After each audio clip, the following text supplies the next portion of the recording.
Nakakapanghinayang nga naman ang mga pagkakataon tulad ng mga mabigyan ng pagkakataon para makatapos sa pag-aaral subalit may mga hindi inaasahang rason para mabaliwala ang mga pagkakataong ito.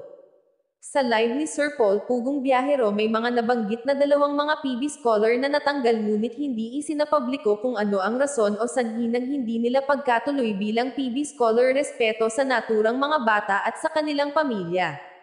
Ang isa ay si Joanne ang kapatid ni Gia kung matatandaan niyo po, pinuntahan pa mismo ng kanyang sponsor noon kasama ni Sir Paul. Bigyan niya kaagad ito ng regalo. Isang cellphone para kahit paano may communication sila ng kanyang sponsor at magagamit. At si Journalyn naman po ay isa sa mga nasa malayong lugar kung saan pumupunta sina Sir Paul. Welcome to Pugong Biyahero. Scholar, congratulations.